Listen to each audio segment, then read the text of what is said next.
السمیع العلی العظیم من الشیطان اللعین الرجیم بسم اللہ الرحمن الرحیم الحمد للہ الذی ہدانا لہذا وما كنا لنهتدي لولا ان هدانا الله لقد جاءت رسل ربنا بالحق الصلاة والسلام على رسول الثقلين محبوب رب المغربين والمشرقين جد الحسن والحسين سیدنا و مولانا ابی القاسم محمد اللہم صلی علی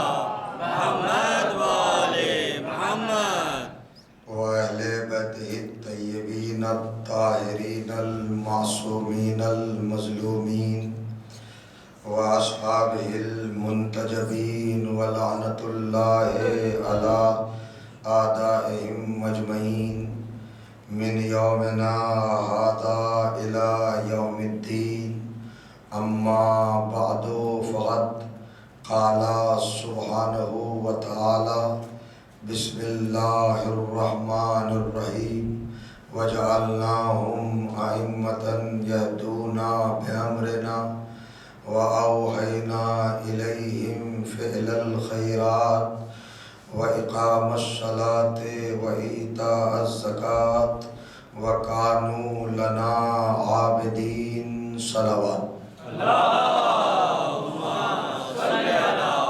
محمد و آل محمد بزرگان گرامی قدر، معرفت قرآن اور عرفانی امام کے عنوان سے آپ کی خدمت میں اس پاکیزہ گفتگو کا سلسلہ مسلسل ہے۔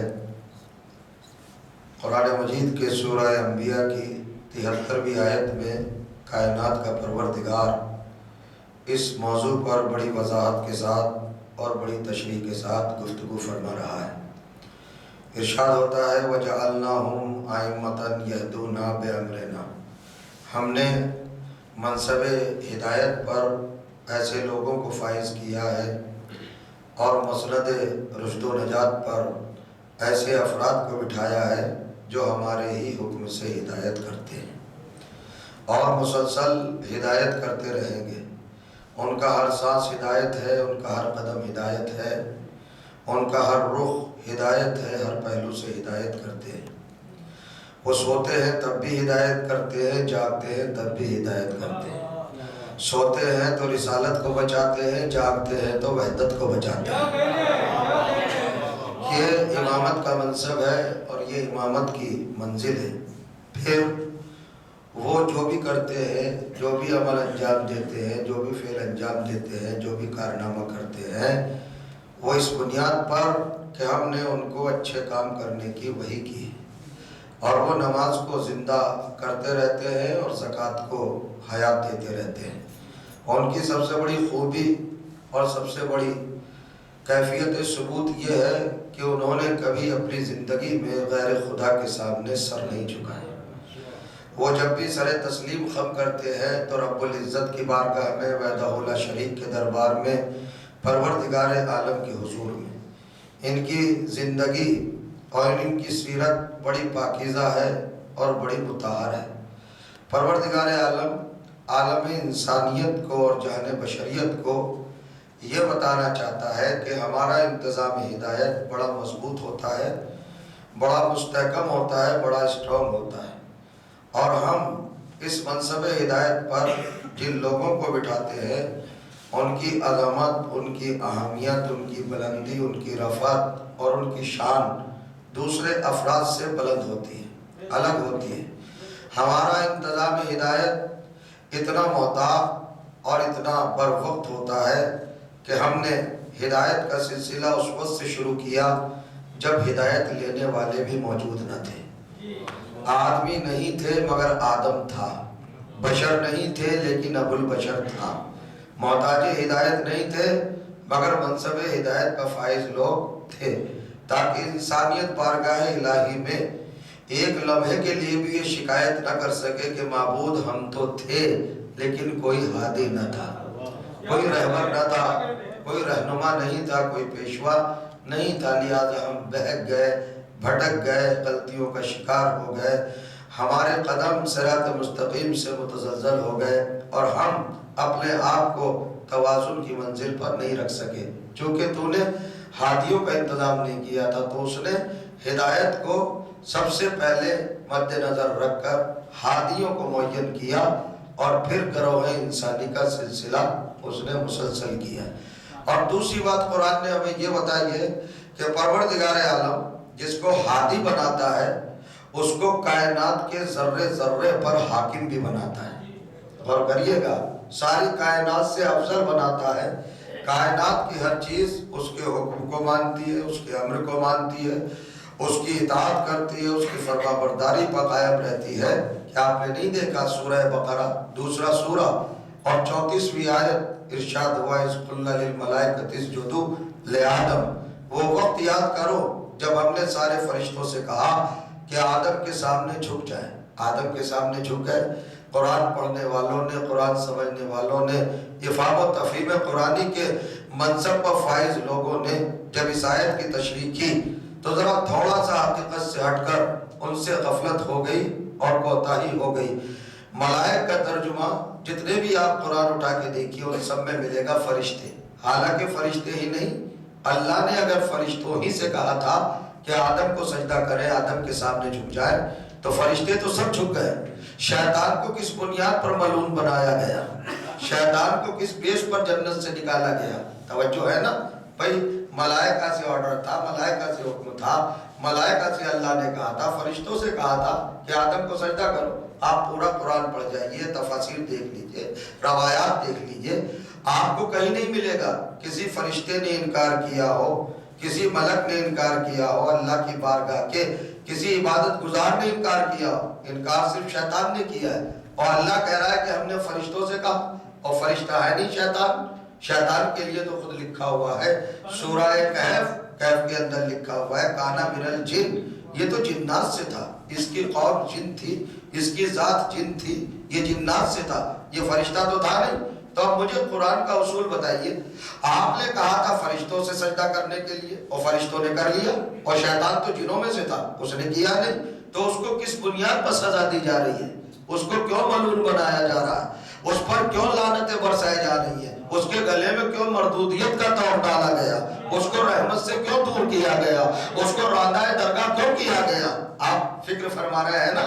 اگر ملائک کا ترجمہ فرشتے ہے اور آپ فرشتہ کر رہے ہیں تو شیطان بری ہو جائے گا اور باعزت بری ہو جائے گا، وہ اس دائرے میں نہیں آئے گا، سزا کے دائرے میں شیطان کو آپ نہیں جکڑ سکتے۔ کیا کہنا، وارثان قرآن سے ہٹ کر قرآن اپنے معنی بتاتا ہی نہیں، صحیح مفہوم اور مطلب تک پہنچاتا ہی نہیں۔ انسانیت لاکھ سر دھل لے، حقیقت قرآن تک نہیں پہنچ سکتی جب تک کہ محافظان قرآن اس کی صحیح نشان نہیں نہ کرے۔ جب معصوم سے پوچھا کہ سرکار یہ تو فرشتوں سے کہا تھا اللہ نے سجدہ کرنے کے لیے اور شیطان فرشتوں میں تھا نہیں، اس کو سزا کیوں دی گئی؟ وہ تو جنوں میں تھا۔ تو معصوم نے فرمایا، فرزند رسول نے فرمایا کہ نہیں، ملائک سے مراد فرشتے نہیں ہے، ملائک جمع ہے ملک کی، ملک کہتے ہیں طاقت کو، انرجی کو، ملک کی جمع ہے ملائک، ملائک کا ہے الف لام، یعنی ساری طاقتوں سے، آل انرجیز جتنی بھی تھی، جتنی بھی طاقتیں تھیں،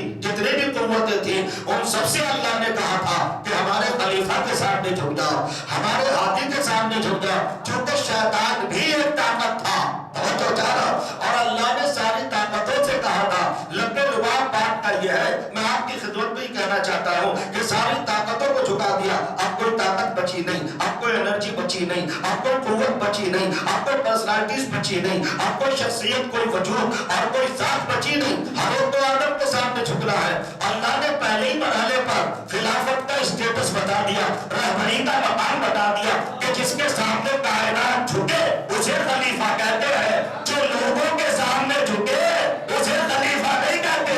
سلام پاتے محمد و آل محمد پر۔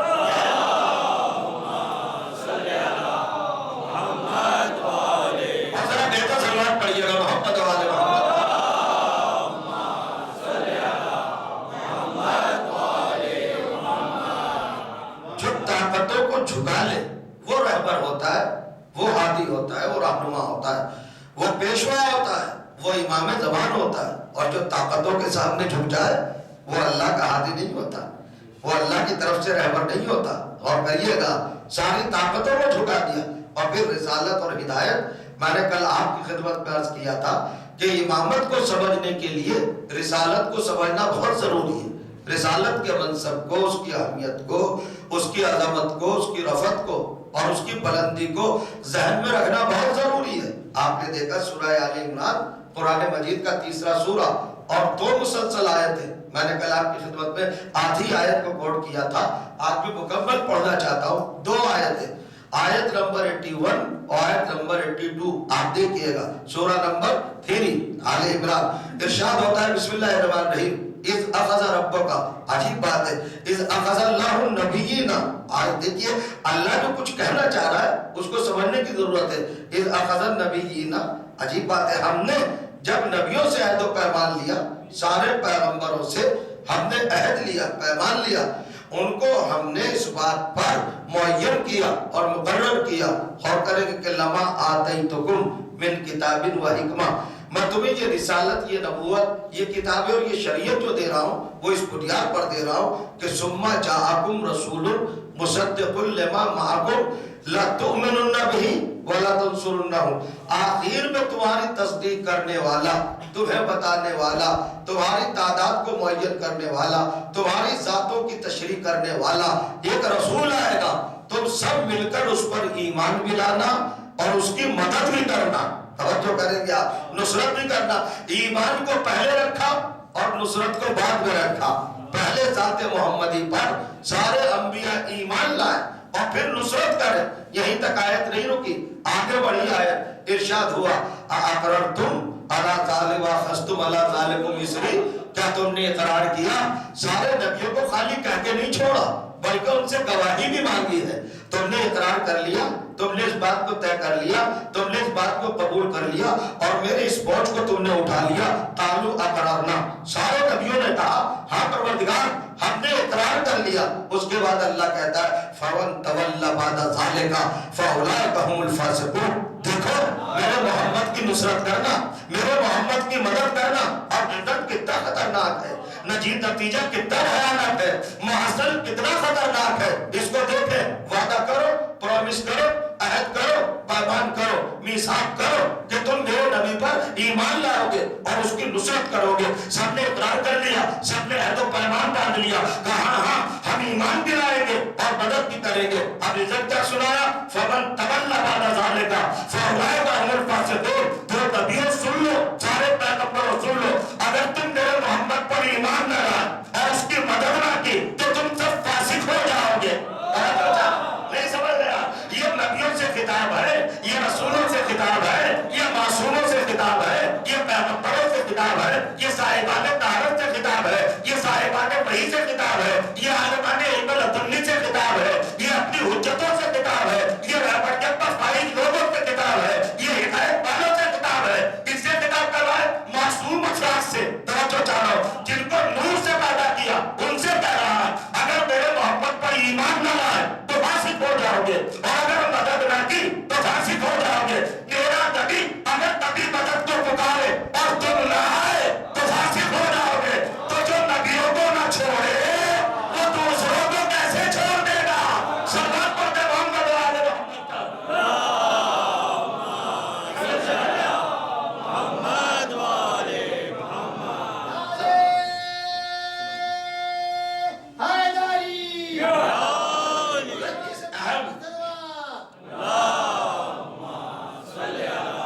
محمد والے اس اہم مسئلے کو دیکھیے، نو مسلموں کو معاف کر دے گا، امت والوں کو معاف کر دے گا، صحابیت و خلافت کو بخش دے گا۔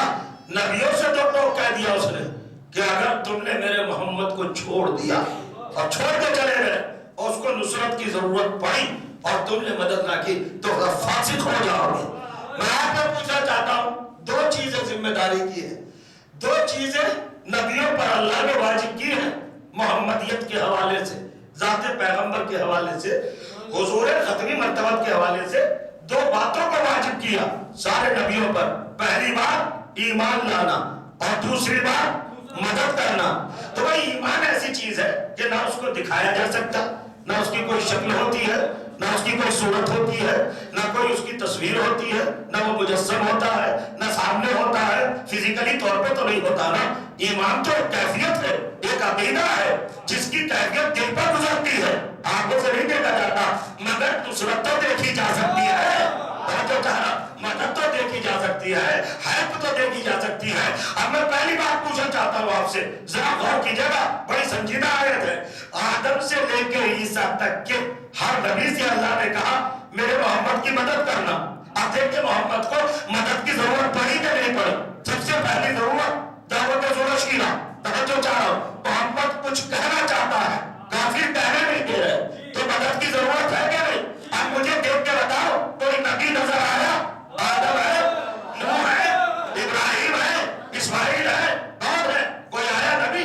مجھے بتائیے موسیٰ, عیسیٰ, یحییٰ, زکریا, دعوت ذوالشیرہ میں کوئی نظر آیا؟ کہیں کوئی نظر نہیں آیا. اور اللہ کا وعدہ کیا تھا, اگر محمد کی مدد نہ کی تو فاسق ہو جاؤ گے. تو چاہو پہلا موقع ہے, محمد کو مدد درکار ہے, ضرورت ہے مدد کی, نصرت کی. مگر کوئی نبی آتا نہیں. آیا دعوت ذوالشیرہ میں اکیلا نظر آیا جس کا نام علی ہے. تو علی سے تو یہ وعدہ نہیں تھا کہ علی ہم تم کو امامت اس بنیاد پہ دے رہے ہیں کہ تم نصرت کرنا. یہ تو نبیوں سے کہا تھا اللہ نے کہ ہم نبوتیں اس بنیاد پر دے رہے ہیں کہ تم محمد کی مدد کرنا. اور کوئی نبی آیا نہیں تو کہہ دیجیے معذاللہ, توبہ توبہ, استغفر اللہ, فاسق ہو گئے. اگر نبیوں کو فاسق کہہ دیا تو ہم کافر ہو جائیں گے. اب بڑی مشکل میں بات پھنس گئی. دعوت ذوالشیرہ میں کوئی نہیں, مدد کی ضرورت ہے محمد کو. وعدہ ہے اللہ کا نبیوں سے کہ جب محمد کی مدد کی ضرورت ہو تو مدد کرنا. اور دعوت ذوالشیرہ میں کوئی ہے نہیں, کوئی ہے نہ, کوئی بھی نہیں ہے. ایک نظر آیا علی. اچھا دعوت ذوالشیرہ سے آگے بڑھیے. شب ہجرت, بستر پہ سونا ہے, نبی کا بستر ہے, پاکیزہ بستر ہے, مطہر بستر ہے, نبی کی چادر اوڑھ کے سونا ہے. کیا کہنا اس دین کا, اس خواب کا اور اس سونے کا.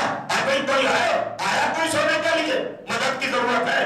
آدم سو جاؤ, نوح سو جاؤ, ابراہیم سو جاؤ, موسیٰ, عیسیٰ, یحییٰ, زکریا, خالد سونا ہی تو ہے. تلوار تو نہیں چلانا, توجہ چاہنا, تیر تو نہیں چلانا, لڑنا تو نہیں, جہاد تو نہیں کرنا, جنگ تو نہیں کرنا, مقاتلہ تو نہیں کرنا ہے, کسی کی شرح حیات کو تو نہیں کاٹنا ہے. خالی سونا ہے پیغمبر کے بستر پر. مگر مذہب بدل دوں اگر آپ ایک مرتبہ بھی دکھا دے کہ کوئی نبی آگے سویا, آدم سو, نوح سو, ابراہیم سو, اور تاریخی کیا ہے؟ اے جب اللہ وعدہ کر چکا کہ محمد کی نصرت کرنا ورنہ تم فاسق ہو جاؤ گے, تو سارے پیغمبروں کو ہجرت کی رات میں آ کر محمد سے کہنا چاہیے تھا سرکار حکم فرمائیے کس طرح سوئے اور کون سوئے, ہم مدد کے لیے حاضر ہیں. کوئی نبی نہیں آیا. اصل میں مسئلہ یہ ہے, یہ نبی کی جگہ ہے, نبی کی جگہ, یہ نبی کا مقام ہے. اس جگہ پر کوئی نبی بھی نہیں آ سکتا, کوئی پیغمبر بھی نہیں آ سکتا. تو جب نبی کی جگہ پر کوئی نبی نہیں سو سکتا تو نبی کی مسند پر کوئی گناہگار کیسے بیٹھے گا؟ سلام پڑھتے محمد والے محمد پر.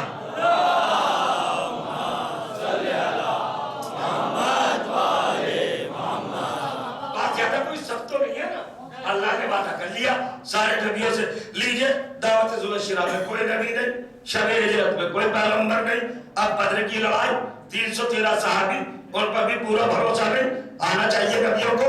کوئی نبی آیا بدر میں, پھر بدر کے بعد احد ہے, کوئی نبی آیا احد میں, احد کے بعد توجہ کیجیے گا ذات السلاسل ہے, کوئی آیا نبی ذات السلاسل میں. ذات السلاسل کے بعد حنین ہے, حنین میں کوئی آیا. حنین کے بعد بیر العلم ہے, بیر العلم میں کوئی آیا. بیر العلم کے بعد خندق ہے, خندق میں کوئی نبی آیا. اکیلا پیغمبر ہے اور کہہ رہا ہے کون کا ہے اس کتے کے مقابلے پر, اور جانے کو تیار نہیں. نبی بار بار کہہ رہے تو نبیوں کو آنا چاہیے نا. پیغمبر کو مدد کی ضرورت پڑ رہی ہے نا, اور اللہ کا وعدہ ہے کہ میرے محمد کی مدد کرنا.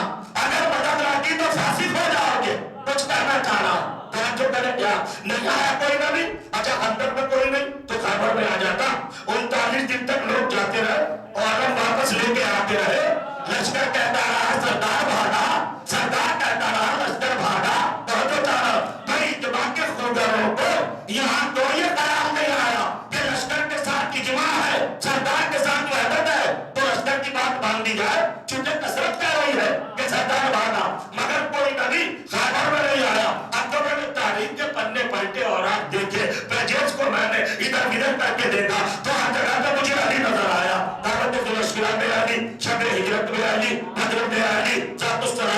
علی، حنین میں علی، بیرون العرب میں علی، خیبر میں علی، خندق میں علی. ارے بھائی بڑی بات ہوئی، نبی کو کچھ لکھنا ہے اور نبی کہہ رہے لا کاغذ قلم دعویٰ تاکہ تم میرے بعد گمراہ نہ ہو سکو اور لوگ بنا ڈالیں تو ہدایت دینے کے لیے نبی مانگ رہا ہے. کچھ لوگ کہتے ہیں ابھی نبیوں کی بات جانے دیجیے، جب علی ہر جگہ موجود تھے تو کاغذ قلم دعویٰ علی نے کیوں نہیں دے دیا؟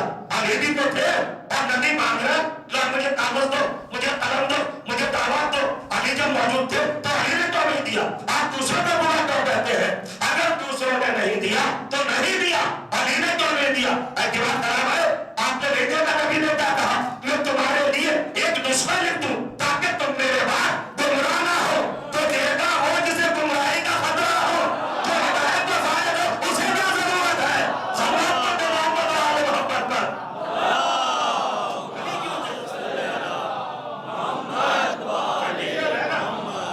اب بات تو پھنس گئی، اب بات تو چھری اور کاٹے کی ہو گئی نا.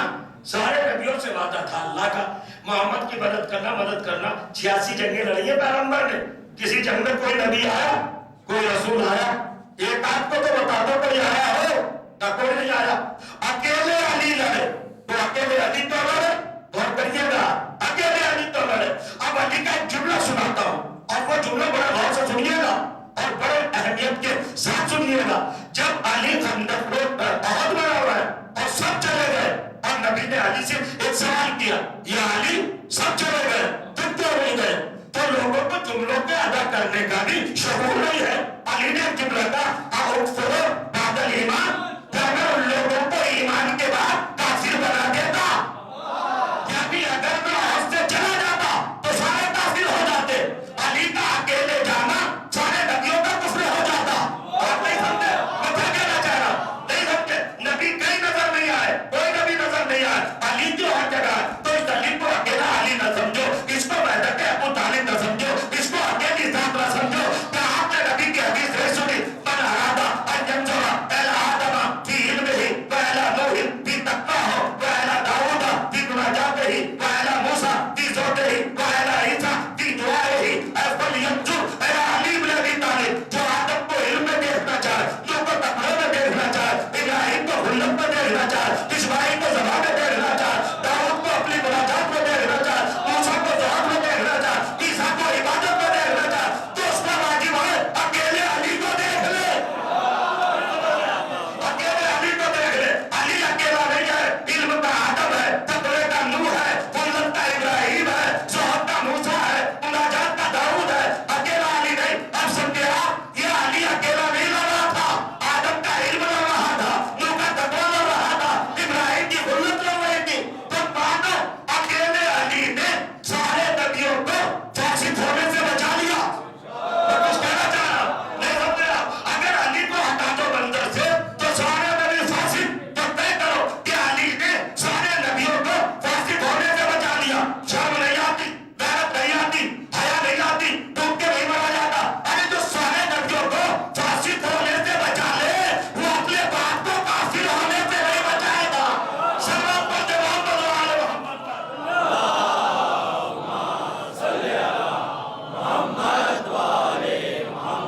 یہی نہیں، اب منزل کیجئے نصرت کی. تو ہر موقع پر، ہر مقام پر، ہر رخ سے علی نے مدد کی ہے.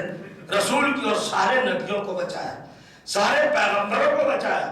علی کی ذات گرامی پر سارے نبیوں کے ایمان کا دار و مدار. سارے نبیوں کا ایمان علی کا صدقہ ہے، علی کی بدولت ہے. اب ایمان کی بات، ایمان لانا میرے نبی پر. اب میں وہ بتانے جا رہا ہوں کہ امامت کتنی اہم ہے. آپ سمجھئے گا. ایمان لانا محمد پر، آدم تم بھی، نوح تم بھی، ابراہیم تم بھی، موسیٰ عیسیٰ سب کا سب ایمان لانا. ہم نے بڑے درجے دیے، تمہیں بڑے منصب عطا کیے ہیں، بڑی بلندیاں دی ہیں، تمہاری ذات کو بڑے کمالات عطا کیے ہیں، مگر محمد پر ایمان لانا. تو یہ ایمان کس طرح لایا جاتا ہے؟ ایمان کے لانے کا طریقہ کیا ہے؟ صورتحال کیا ہے؟ ایمان کیا ہے؟ کہ ہم اللہ کے ایمان رکھتے ہیں. ابھی اظہار بھی تو ہو کہ اشہد ان لا الہ الا اللہ، یعنی لفظ شہادت کے ساتھ جہاں پر جملہ ادا کیا جائے وہاں پر ایمان کا اعتراف ہوتا ہے. توجہ چاہا تو محمد پر ایمان لانے کا مطلب کیا ہے؟ ہر نبی پر واجب ہے کہ وہ کلمہ پڑھے اشہد ان محمد رسول اللہ۔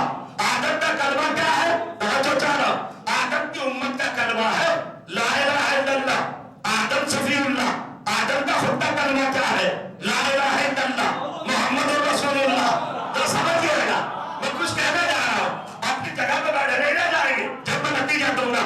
اب امامت کا وقار سمجھ میں آئے گا، اب امامت کی عظمت سمجھ میں آئے گی، اب امامت کی نفس سمجھ میں آئے گی، امامت کی شان سمجھ میں آئے گی۔ آدم کیا کہے؟ آدم کی امت، آدم کے بیٹے، آدم کے اپنے زمانے کے لوگ کیا کلمہ پڑھیں گے؟ لا الہ الا اللہ، آدم صفی اللہ۔ اور آدم کا کلمہ لا الہ الا اللہ محمد رسول اللہ۔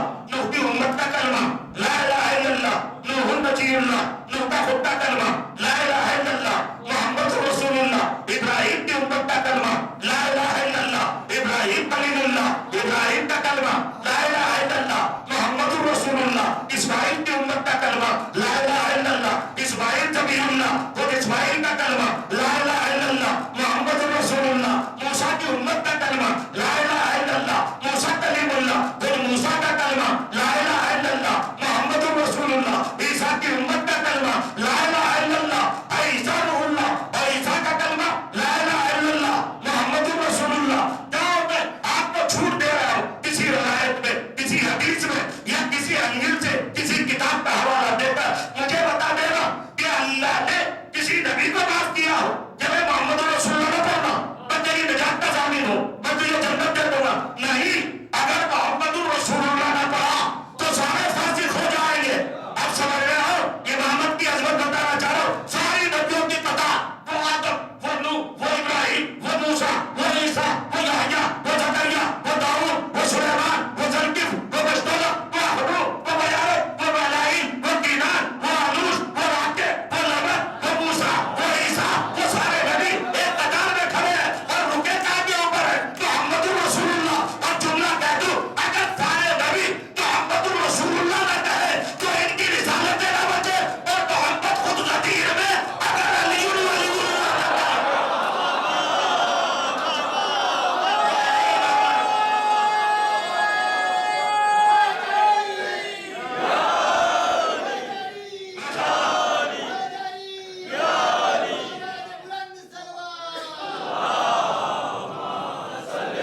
محمد والے محمد۔ ارے بھائی سورہ مائدہ بات کر، سورہ قرآن مجید کا، اور سب میں آئے 67 نمبر کی آیت پڑھیے جائے۔ یا ایھا الرسول بلغ ما انزل الیک من ربک وان لم تفعل فما بلغت رسالتہ۔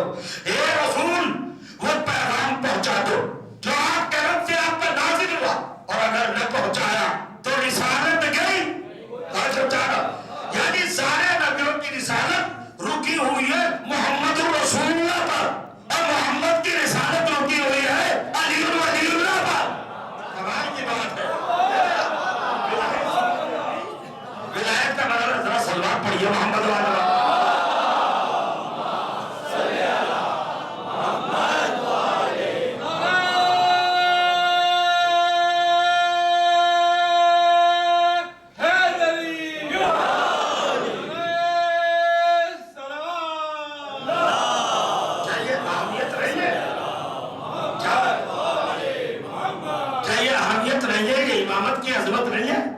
کتنا باوقار ہوتا ہے امامت کا، کتنی منزل بلند ہے امامت کی۔ اگر محمد اعلان نہ کرے غور کریے گا، اور پھر اللہ نے جملہ اور کہا، اور وہ جملہ بڑا خوبصورت ہے۔ یا ایھا رسول بلغ، اے رسول بلغ، تبلیغ کرو۔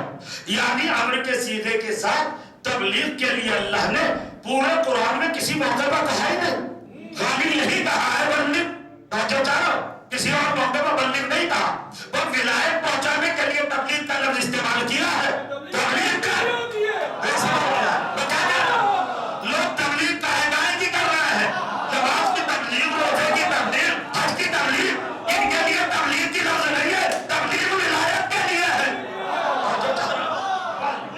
پہنچا دو، تبلیغ کرو، پہنچا دو لوگوں کو یہ پیغام پہنچا دو۔ اور پھر گارنٹی لی، ذمہ داری لی، واللہ یعصمک من الناس۔ پیغمبر ہم گارنٹی لے رہے ہیں، ہم ذمہ داری لے رہے ہیں، ہم تمہاری حفاظت کا پورا پورا بندوبست کر رہے ہیں. پہنچاؤ علی ولی اللہ. ہم تمہیں لوگوں کے شر سے بچائیں گے. اس کا مطلب یہ ہے کہ علی ولی اللہ پر شر ہونے والا تھا. علی ولی اللہ لوگ آسانی سے نہیں مانیں گے. ولایت کو لوگ آسانی سے قبول نہیں کریں گے. ضرور اختلاف کریں گے, فساد کریں گے, شر پیدا کریں گے. ہم تمہیں لوگوں کے شر سے بچا لیں گے. اب دیکھیں کس موقع پر کہا, ارے 23 سال ہو گئے نبی کو پتھر کھاتے ہوئے, کانٹوں پہ چلتے ہوئے, ڈیرے کھاتے ہوئے, تانے سنتے ہوئے, تشریح سنتے ہوئے, قتل کی تیاریاں, پریشانیاں, ریاضتیں ڈالی جا رہی ہیں, نماز نہیں پڑھنے دی جا رہی. اور پڑھیے گا پہلے دن دعوت سنشیرہ میں کہا اللہ نے کہ پہنچاؤ توحید. ہم تمہاری ذمہ داری لیتے ہیں, لوگوں کے شر سے بچائیں گے. جب توحید پہ شر نہیں ہوا, میں پوچھنا چاہ رہا ہوں, توجہ کہا, کیا توحید پہ شر نہیں ہوا؟ ارے بھائی محمد نے جب کہا ایک خدا کو مانو, تو 365 والوں نے کہ محمد کے خلاف ایک تحریک نہیں قائم کی, تو اس موقع پر تو نہیں کہا کہ توحید پہنچاؤ, میں ذمہ داری لیتا ہوں, لوگوں کے شر سے بچاؤں گا. کچھ کہنا چاہ رہا, توحید پہنچاؤ, میں لوگوں کے شر سے بچاؤں گا. رسالت پہنچاؤ, میں لوگوں کے شر سے بچاؤں گا. قیامت پہنچاؤ, میں لوگوں کے شر سے بچاؤں گا. نماز پہنچاؤ, روزہ پہنچاؤ, حج پہنچاؤ, زکات پہنچاؤ, جہاد پہنچاؤ, اعمال پہنچاؤ, اصول دین پہنچاؤ, فروع دین پہنچاؤ, میں لوگوں کے شر سے بچاؤں گا. جائیے آنکھیں کھول کھول کر قرآن پڑھیے, کوئی آیت دکھا دو, کسی سبجیکٹ پر, کسی موضوع پر, کسی رخ سے, کسی اینگل سے, کسی پہلو سے, کسی انداز سے, کسی ڈھنگ سے, کسی عنوان سے اللہ نے کہیں کہا کہ ہم تمہیں لوگوں کے شر سے بچائیں گے. پورا اسلام نہیں پہنچا رہے, کہیں ذمہ داری نہیں لی, اور جب علی کا معاملہ آیا تو ذمہ داری لی. ہم سے لوگ کہتے ہیں آپ علی علی بہت پڑھتے ہیں, باقی چیزیں کوئی نہیں پڑھتے. ارے گارنٹی کی سند لا دو, وہ بھی پڑھ لیں گے. اس کے لیے گارنٹی ہے.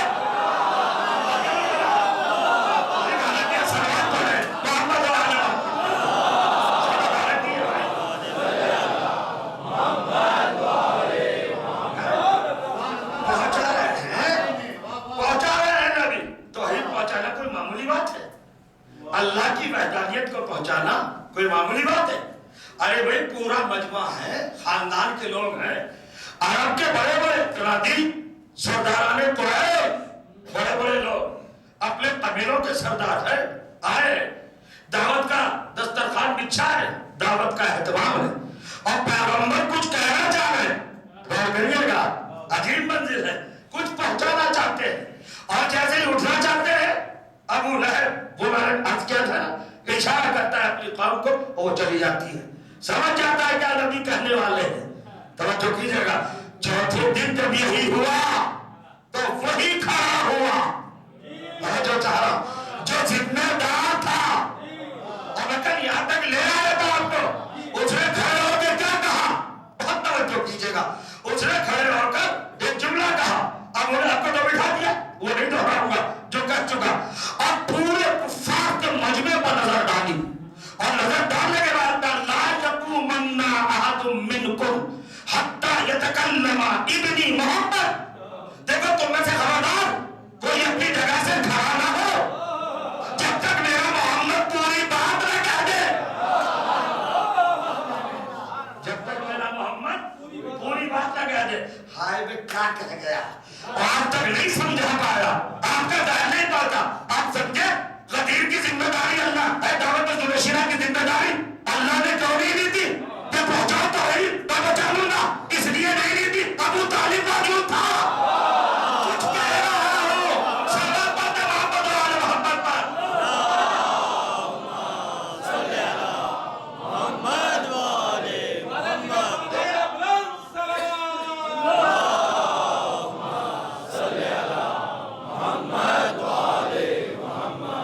تھکی تھکی سلوات نہیں, ایک جوان ٹائپ کی سلوات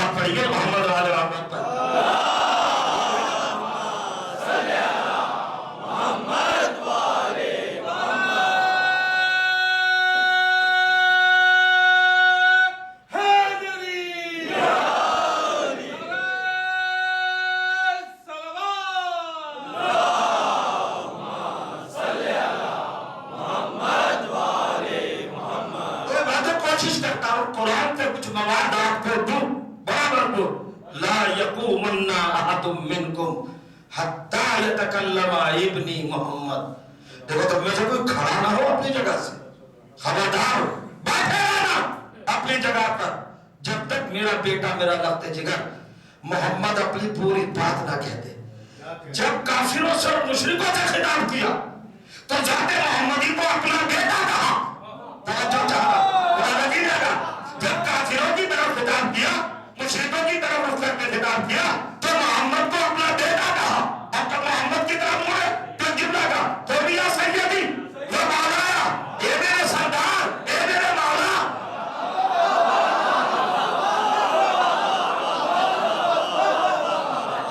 جس کو بیٹوں سے زیادہ احتیاط سے ابو طالب نے پالا، توجہ چاہو، جسے پسر کی طرح پالا، ابن کی طرح پالا، بیٹے کی طرح پالا، اس کو سید کہہ رہے، ابا سردار اس کو مولا کہہ رہے. نہیں جانتے ابو طالب بارگاہ رسالت کا ادب سکھا رہے. وہ تو اس کو سمجھو یہ کون ہے، رسالت مطلقہ تو بھی یا سیدی وہ مولایا، اے میرے مولا. ذرا کھڑے تو اس سے پہلے لفظ مولا استعمال ہی نہیں ہوا اس والا ہے.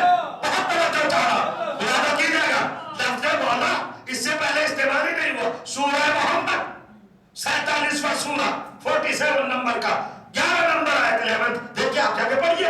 اس کے اندر اللہ نے ایک جملہ کہا ہے، اور جملہ عجیب و غریب، ذالک بأن اللہ مولا الذین آمنوا وأن الکافرین لمولا لهم. ہاں اللہ گواہی دیتا ہے کہ اللہ مومنوں کا مولا ہے اور جو کافر ہیں ان کا کوئی مولا نہیں.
مقدسہ کتنی بلند ہے جب پتا چلے گا.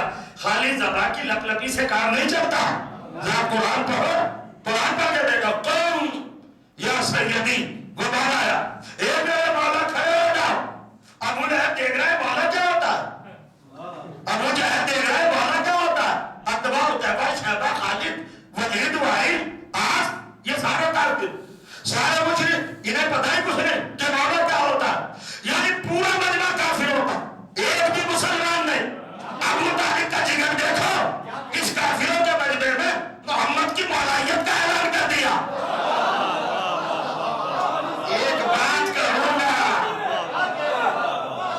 سارے کافروں کے سامنے اعلان کر دیا نا، یہ میرا مولا، مولا یا میرا مولا، محمد میرا مولا ہے.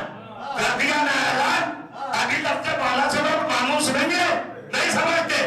کوئی مسلمان ہے اس دعوت میں آنے والوں میں کوئی مومن متقی پرہیزگار توحید پرست وحدت پرست اللہ کو ماننے والا کوئی ہے؟ نہیں. سارے کافر، سارے مشرک. تو سارے دشمن ہیں نا. دشمنوں میں اعلان کرنا آسان نہیں. اب میں آپ کو ایک رخ دکھانا چاہتا ہوں. پیغمبر اسلام سے پیارا اللہ کے نزدیک کوئی ہے؟ حبیب، محبوب.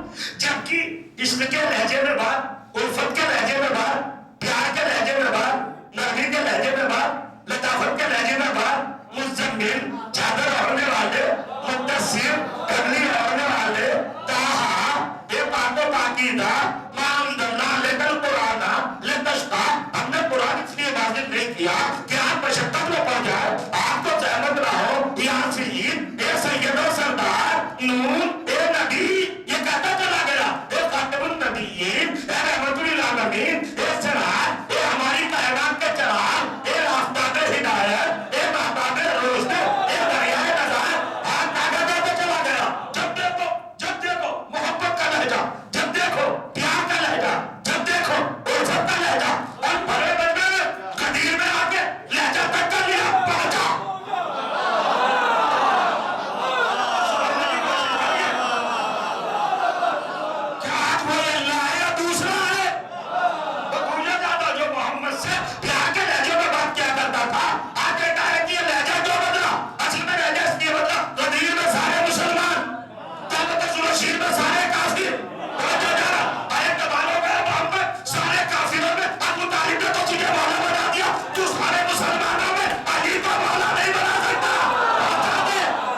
رشتے دار ہیں، سب تیرے ہیں، سب کلمہ گو ہیں، سب نمازی ہیں، سب حاضر ہیں، تازہ تازہ سر مڑا کے آئے ہیں،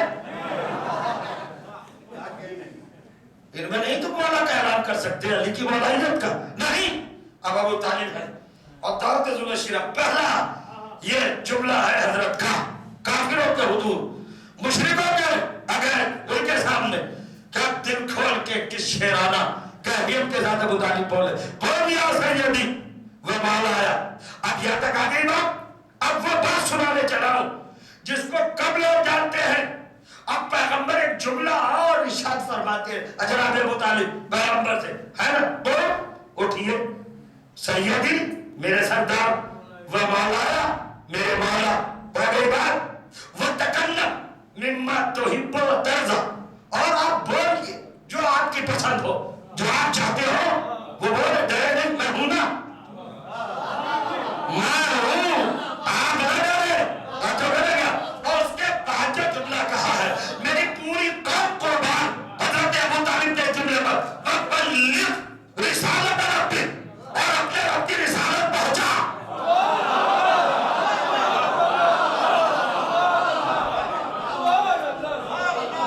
پتہ نہیں میری محنت رنگ لا رہی کہ نہیں. کیا کہا ابو طالب نے؟ بلغ، پہنچا. وہی لہجہ ہے جو خدا کا. بلغ رسالت ربی، اپنے رب کی رسالت پہنچا. سن لیا آپ نے اتنا بڑا جملہ، آپ خاموش رہے. کیا کہنا ذہنوں کا یہ حاضمہ کتنا درست ہے. اتنے بڑے جملے کو بھی ادب کر لیا.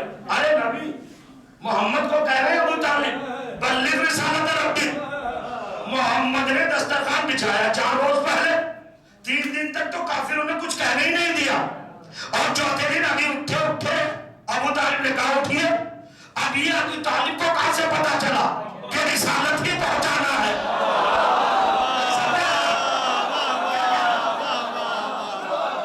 نہیں پہنچے.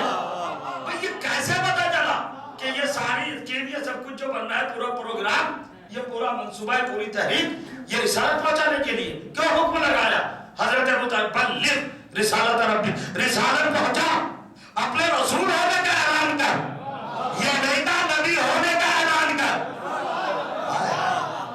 چونکہ ابو طالب جانتے تھے کہ نبی تو آدم سے پہلے کا ہے. اب جو اعلان ہوگا وہ رسالت کا اعلان ہوگا. کتنی معرفت ہے ابو طالب کی. پہنچا. اب ایک جملہ کہنا چاہتا ہوں، ابو طالب کو کہاں سے پتا چلا کہ جو پہنچانا ہے رسالت ہی پہنچانا ہے؟ ابھی تو کوئی بات سامنے بھی نہیں ہے، پورے عرب میں بھی کوئی جانتا ہی نہیں کہ یہ دعوت کیوں کھلائی جا رہی ہے، کیا کہا جائے گا، کیا چیز پہنچائی جائے گی. یہ تو ابو طالب نے بتایا رسالت پہنچا. اس کے معنی یہ ہے کہ ابو طالب کو معلوم تھا پہلے سے. توجہ چاہ رہا ہوں، یا تو نبوت کے مشورے میں شامل تھا، یا مشیت خدا کو جانتا تھا. مگر یہ تو آپ عجیب بات کہہ دیتے ہیں، عجیب بات کہہ دیتے ہیں. کیا عجیب بات؟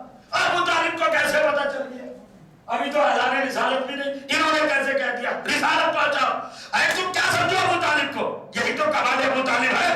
رسالت کو جانتا ہے اعلان سے پہلے، قرآن کو جانتا ہے نزول سے پہلے.